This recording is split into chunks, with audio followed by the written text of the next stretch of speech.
first start working with paint, it's frustrating. You can't get it to flow right.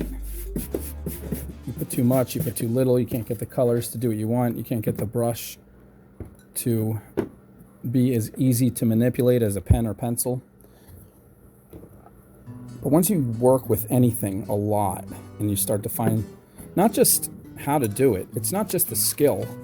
I always thought it was like, you know, getting really good, practicing thousands of hours, but it's more so finding the little hacks to do things the way you enjoy that might not be how anybody else does it. Never in a million years did I think I'd be spray painting blocks, drizzling them with latex wall paint, spray painting different angles, and then going back and finding little spots that the spray paint missed, touching them up with watered down acrylic, and just watching the colors blend. I get so excited. It's so pretty. It's like a visual feast. And I don't know if anybody's ever going to appreciate the colors in this block the way I do, the way I did, because I touched it. I got to see every little corner, every little crevice. Maybe someone will find it somewhere and they will. Maybe someone will throw it out. But I got this moment. I got to experience this. And I'm only using blue. This is my favorite blue. It's so much better than the other blues. You would think it doesn't matter, but the Phthalate, whatever language that is, but Phthalate blue is like has a very tiniest touch of green in it when it's thinned out, and it's so much brighter and so much prettier than the other blues. But I also have a little bit of red here I got from these shimmery metallic paints. Just figure between red and blue, I'll get any missing colors in there because these blocks are already spray painted like 5 different colors. So that one's surprisingly fairly thin, even on the drizzled side. That's the side I usually hit the best. But something about blending very watered down paint into the crevices of the grain of wood that's just also incredibly satisfying.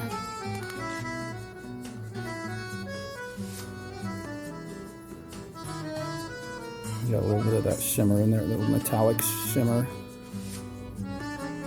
And then, because something about these blocks, people overjudge themselves when they make a piece of art, but I'm making thousands of these blocks. So I don't care if any one particular block doesn't look awesome. It's not my showcase. It's not a piece that's going to represent me as a single piece. I just want them to look presentable. I just want them to look interesting. I want them to catch people's eye rather than a business card if they're left somewhere. So therefore, I'm free. I can do whatever I want. I can have fun. I can't mess it up. If I mess it up, I'll just paint over it. But there's like no fear of mistakes, and zero. Even if I make the ugliest block, I'll just splash it with a little more color and say that's a funky, cool, weird one. And that's it. And then by mistake, when you make 1,000 of anything, just by the sheer principle of large numbers, you're going to end up with a few that just blow your mind at how fantastic they are. Sometimes because your skills are getting better and you're learning what you like, and sometimes, a lot of times, just by accident. Something just falls a certain way. You dip your paintbrush in the wrong color by accident, and all of a sudden you see something and you're like, whoa! When you're messing around with this level of volume of pieces, it's inevitable that you're going to find some things that you never thought of before, that you never thought you'd see, that maybe you never saw anywhere. And that might become something that defines you, because nobody else is doing it, because you discovered it by accident. But you'll also slowly really get better at the normal stuff too. And most importantly, you'll just stop stressing and judging yourself.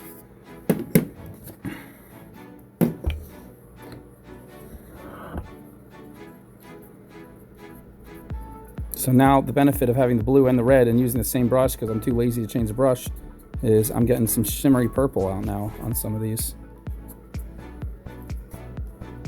But see, this is solid yellow. That's a little boring. Let's, spice it up a little. Give it like a little bit of a sunrise blend.